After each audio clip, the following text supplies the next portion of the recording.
ಬಂಟ್ವಾಳ ತಾಲೂಕು ಹಿಂದೂ ಸಂಗಮ ಆಯೋಜನಾ ಸಮಿತಿ ವತಿಯಿಂದ ಜನವರಿ 18ರಿಂದ ಫೆಬ್ರವರಿ 1ರವರೆಗೆ ತಾಲೂಕಿನ 12 ಕಡೆಗಳಲ್ಲಿ ಹಿಂದೂ ಸಂಗಮ ಕಾರ್ಯಕ್ರಮಗಳನ್ನು ಆಯೋಜಿಸಲಾಗಿದೆ.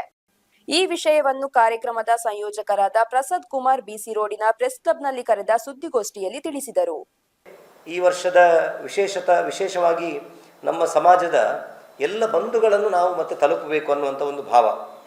ಎರಡನೇದು, ನಮಗೆ ಗೊತ್ತಿರುವಂಥ ವಿಚಾರವೇನೆಂದರೆ, ನಮ್ಮ ಇಡೀ ಹಿಂದೂ ಸಮಾಜದ ಉನ್ನತಿ ಮತ್ತು ಏಳಿಗೆ ಮತ್ತು ಉನ್ನತಿ ಯಾವುದು ಎಲ್ಲಿ ಉಳಿತದೆ ಅಂದರೆ, ಹಿಂದೂ ಸಮಾಜದ ಬಂಧುಗಳನ್ನು ಒಟ್ಟು ಸೇರಿಸಿದಾಗ ಉಳಿತದೆ ಅನ್ನುವಂಥದ್ದು ನಾವು ಬಹಳ ವರ್ಷಗಳಿಂದ ತಿಳ್ಕೊಂಡು ಬಂದಿರತಕ್ಕಂಥ ವಿಚಾರ.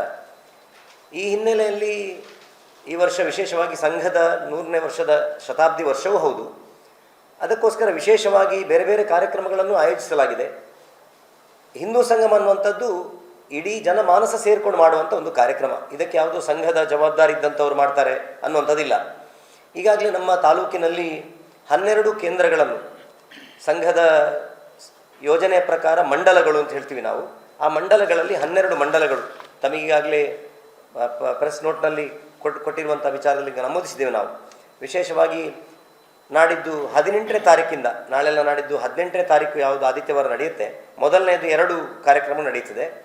ಒಂದು ಪರಂಗಿಪೇಟೆ ಮಂಡಲದ ಕಾರ್ಯಕ್ರಮ, ಮತ್ತೊಂದು ಚೆನ್ನೈ ತೋಡಿ ಮಂಡಲದ ಕಾರ್ಯಕ್ರಮ, 2 ಮೊದಲ ಬಾರಿಗೆ ನಡೀತದೆ.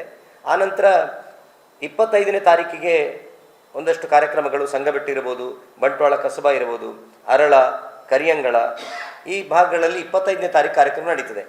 ಹಾಗೆ ಸರಪಾಡಿ, ಮೇರಮಜಲು, ಕಾವಳಮೂಡೂರು ಮತ್ತು ಅಮಟಾಡಿ ಮತ್ತು ಭೀಮೂಡ ಮತ್ತು ಉಳಿ ಇಷ್ಟು ಮಂಡಲಗಳು, ಒಟ್ಟು 12 ಮಂಡಲಗಳಲ್ಲಿ ಮುಂದಿನ 1ನೇ ತಾರೀಕಿಗೆ ಕಾರ್ಯಕ್ರಮ ನಡೀತದೆ. ಹೀಗೆ 3 ದಿನಗಳ ಅವಧಿಯಲ್ಲಿ 12 ಕಾರ್ಯಕ್ರಮಗಳನ್ನು ಯೋಜನೆ ಮಾಡಲಾಗಿದೆ.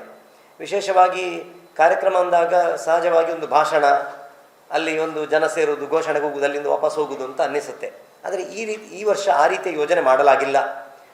ಇದಕ್ಕೋಸ್ಕರ ವಿಶೇಷವಾಗಿ ಪತ್ರಿಕಾಗೋಷ್ಠಿಯನ್ನು ಕೂಡ ಯೋಜನೆ ಮಾಡಿರುವಂಥದ್ದು ಆ ಕಾರಣಕ್ಕೋಸ್ಕರ. ನಮ್ಮ ಒಬ್ಬ ವ್ಯಕ್ತಿ ಅವನು ಸಮಾಜದಲ್ಲಿ ಇರಬೇಕಾದ್ರೆ ಸಮಾಜದ ಎಲ್ಲ ವಿಚಾರಗಳ ಜೊತೆಗೇ ಬೆಳಿಬೇಕು.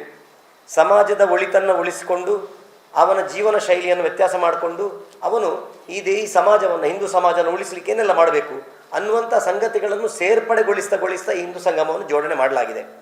ವಿಶೇಷವಾಗಿ ನಮ್ಮ ಸಮಾಜದಲ್ಲಿ ಕೌಟುಂಬಿಕ ಒಂದು ಮೌಲ್ಯಗಳ ಪುನರುಜ್ಜೀವನವನ್ನು ಮಾಡಿ